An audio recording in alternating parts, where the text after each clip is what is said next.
Welcome to The Explainer. Today, we're taking a deep dive into Overlord's first season and exploring how it completely turns the whole transported to another world story on its head. You know the drill, right? Some ordinary person meets their sudden end, usually involving a fast-moving vehicle, and then bam, they're reborn in a magical fantasy world, ready to start their adventure from scratch. It's a classic trope for a reason. But this is where Overlord just throws that whole idea out the window.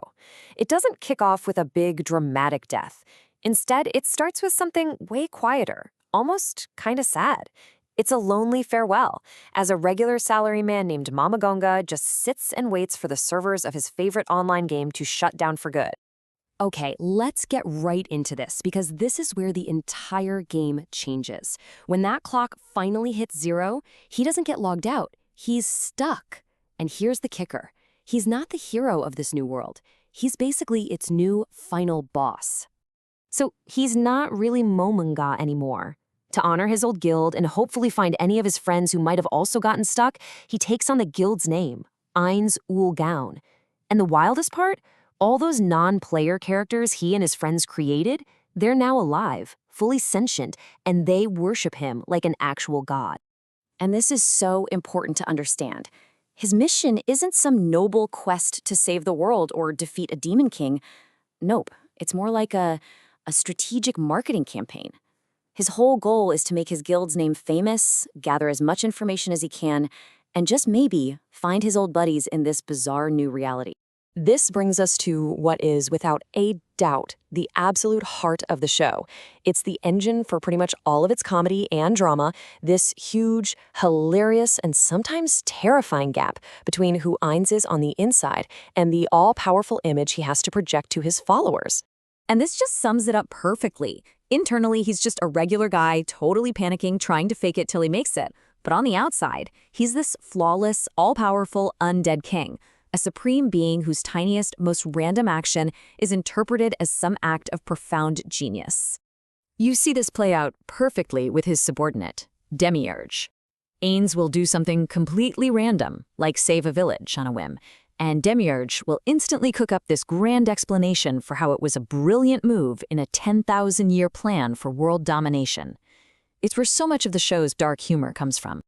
So let's shift gears and look at how this setup affects the story itself. See, most shows have us follow the underdog, climbing their way up. Overlord does the exact opposite. We get this top-down view of the world, seen through the eyes of the single most powerful being in it. And this is the crucial part. The tension in a fight is never about if Ainz is going to win. I mean, of course he's going to win. He's going to absolutely obliterate them.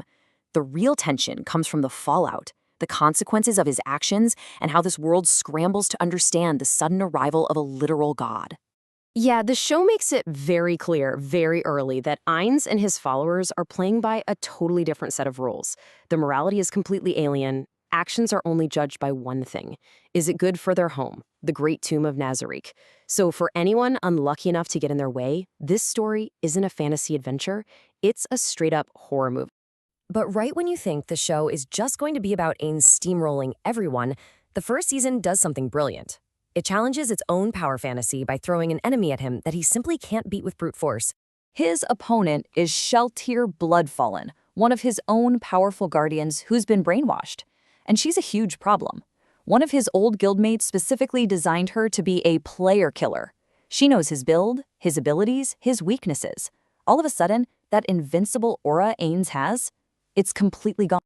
This fight is, hands down, the highlight of the season.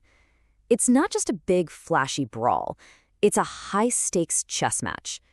Ainz has to fall back on his knowledge as a human gamer, using strategy, resource management, and pure tactics to win. He has to outthink her, not just overpower her. Now, that fight is incredible, but we do need to talk for a second about the production itself. The 2D animation and character designs from Madhouse are just fantastic. I mean, the Guardians look iconic, but the CGI that's used for big armies or some of the monsters, well, it can look pretty jarring and has not aged well at all. All right, so let's wrap this all up. What's the final verdict on Season 1? Is it actually worth your time to pledge loyalty to the Sorcerer King? Well, let's break it down. On the plus side, you get a totally unique protagonist, a supporting cast that is fascinating and terrifying in equal measure, and a power fantasy that's way more about strategy and politics than just punching things. But on the downside, that clunky CGI can really take you out of the experience, and if you're looking for wall-to-wall action, the slower, more deliberate pacing might not be for you. When it comes right down to it, this first season is an amazing piece of world building. It does a perfect job of setting up the characters, the rules of this new world, and the immense stakes. Think of it less as a self-contained story and more as the ultimate hook for a much bigger, darker, and more intricate political epic to come. And that kind of leaves us with one final thing to think about. Is Ainz being so incredibly overpowered the show's greatest asset? Or does it take away from the suspense? And was that incredible battle with Sheltier the perfect reality check to remind us that even a god can be brought back down to earth?